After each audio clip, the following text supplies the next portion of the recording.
Well, hello and welcome to the video. All right, I know what you're thinking. There's another sad old bloke, that's me, by the way, who's going to take aim at one of the most sacred moo-moos of rock history. And yes, it's true.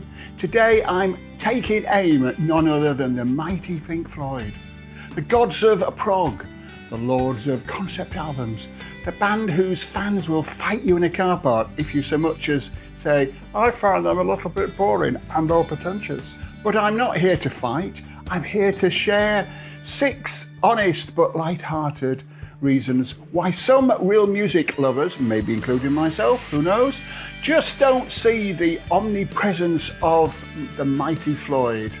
Is that the word? I don't know.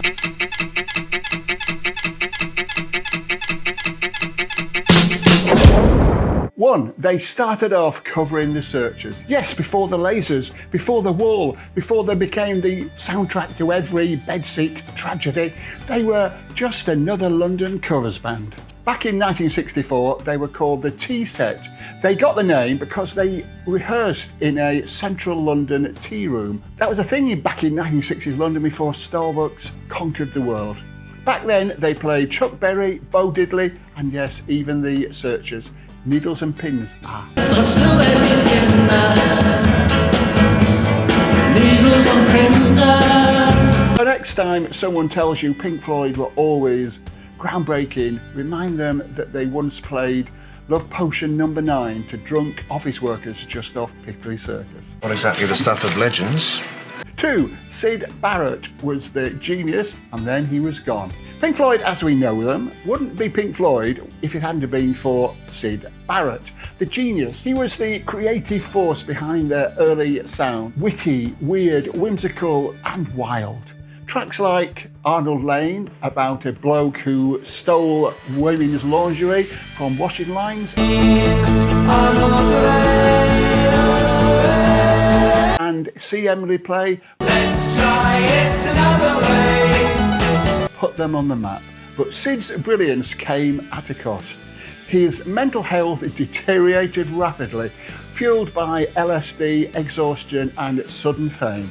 By 1968, barely a year after their debut album, he was out. The band famously hired Syd's old schoolmate, David Gilmour, to cover his guitar parts, while Syd was technically still in the band, until they simply stopped picking him up for rehearsals. Without Syd, Floyd lost their playful oddness and replaced it with long, moody instrumentals and extended space rock overtures.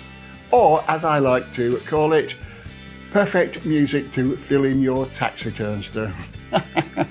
Ooh, cutting, eh? You're too sharp be half my boy. 3. Pink Floyd's music can be impressive, but is it actually enjoyable? Let's be perfectly honest, on the whole, Pink Floyd's albums aren't exactly crowd pleasers. Yes, Dark Side of the Moon is technically brilliant. Yes, it stayed in the charts for something like 900 years, but try putting it on at a party and see what happens. You'll kill the mood faster than if Rolf Harris was to turn up with a couple of teenage girls. That would be terrible. Take Echoes, for example, 23 minutes long. Dogs, 17 minutes of musical brooding. Even Shine On You Crazy Diamond had to be split across 2 sides of the album because calling it parts 1 to 5 and parts 6 to 9 just sounds a bit more pretentious. And yes, here's the kicker. During its recording, Syd Barrett actually turned up unexpectedly at the studio. He was a lot fatter, he had shaved his eyebrows and his head, and he was barely recognisable. When they finally realised who he was and asked him what he thought of the track, he reportedly said, "Sounds a bit old to me." So there you go. What does he know about music? At this point, may I just say, if you're not already subscribed, it would be great for everybody, including Syd Barrett, the late great, if you were to do that right away. Subscribe, like it if you like it, and share it with your friends. Now let's get back to Pink Floyd. Money, it's a hit. Number 4, they're not exactly known for having fun, are they? Floyd aren't just serious, they're earnest. They take themselves way too seriously.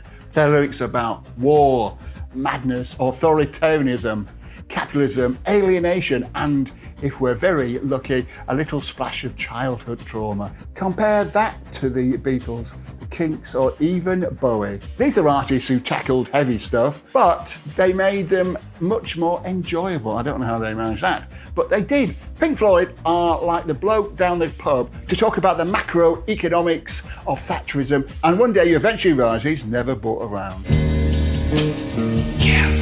With that axe, you she. Number 5, they can't even get along with each other, never mind anybody else. For a band who wrote so much about unity and humanity, Pink Floyd were, let's say it, a nightmare to be in. Syd Barrett left or was gently pushed out. Richard Wright was fired by Roger Waters during the war. Waters left in 1985 and actually sued the others for daring to call themselves Pink Floyd. Gilmour and Waters then spent years sniping at each other like divorced uncles at a cheap wedding. Even when they reunited at Live 8 in 2005, they could barely bear to look at each other. You almost have to admire their pettiness, really, don't you? Well, I suppose you do. They've got millions anyway. We both have more money than we know what to do with. Now we're at number 6. Live, they were all smoke and no soul. Yes, the light shows were incredible. Yes, they practically invented stadium spectacle, but, and it's a big but, charisma, interaction, actual entertainment, not so much. I saw them at Earls Court at the height of their fame.